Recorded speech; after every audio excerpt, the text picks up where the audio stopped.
All right, very good. I'm going to take the moderator's prerogative to ask the first question of Victor Hugo, because we had not gotten to talk about Fabio Gadea, who is the candidate of the PLI Alliance.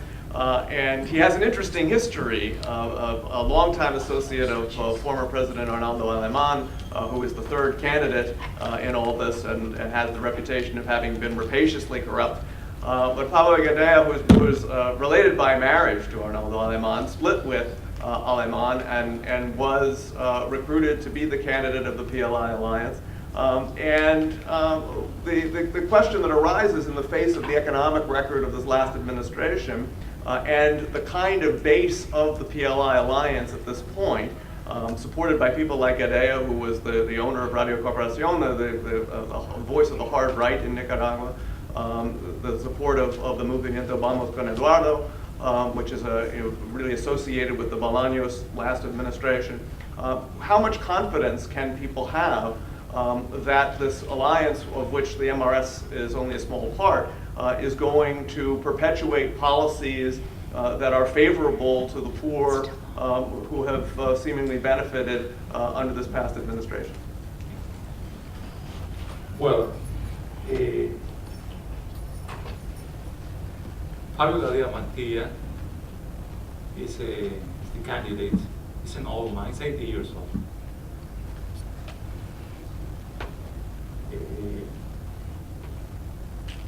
In a sense, he has conservative values. But what is interesting about that is that he's, in a sense, a conservative. But for example, when you talk about abortion,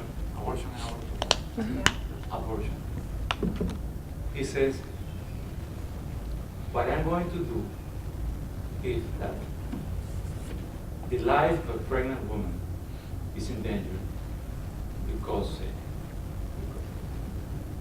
health condition. And if she decides to make an abortion, it will be in the hands of a group of physicians and specialists to determine what to do. That's the position of Fabio Gadea Mantilla. The position of Daniel Ortega 2 weeks ago in Matagalpa was, I will not be like the new Herodes, Herod. killing babies. He's a revolutionary. So that's only one example. For example, Gadea says, and that's the official position for our alliance, all those social programs, they are very good. If we win the elections, we are going to continue with all the programs, but with more money and without party conditions. That there are a lot of claims that party conditions are basic for getting some of those aid. What is the difference?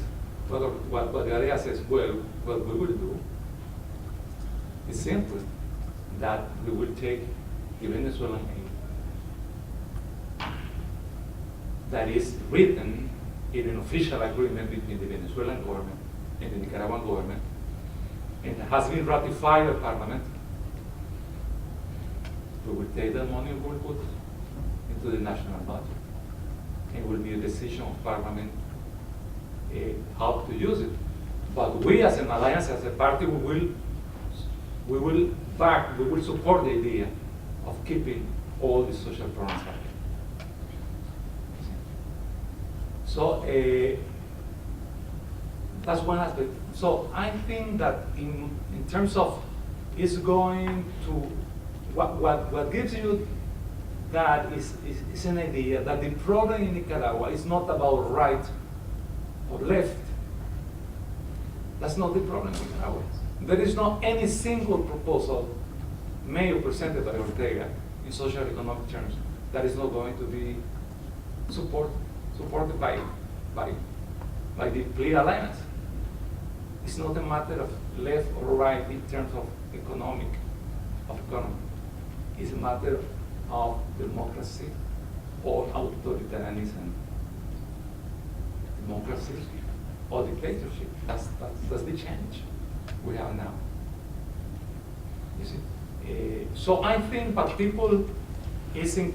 I think Ortega has some good possibilities to win. It's real. But I think that he's facing a real possibility that he will lose the election.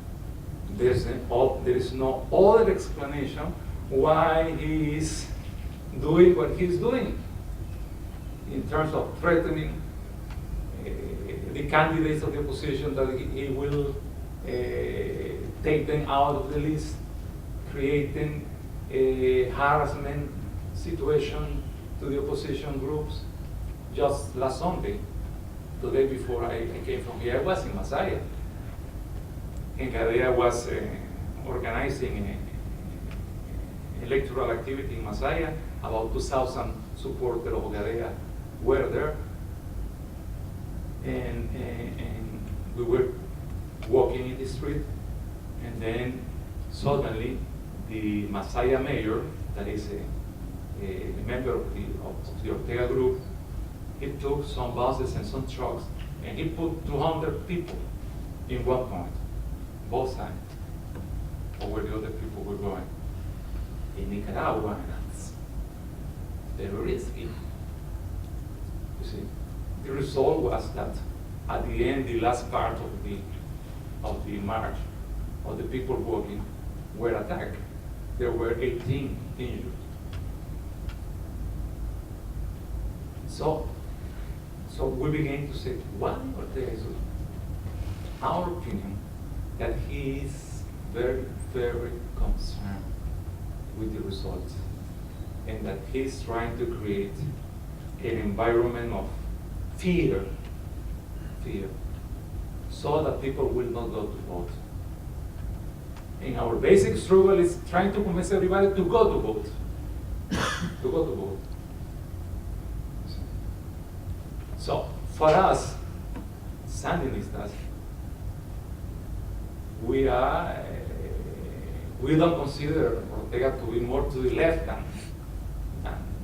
than where we are. We have not the alliance with the private sector that he has. We have not the money he has. To be frank, he's a millionaire. No country.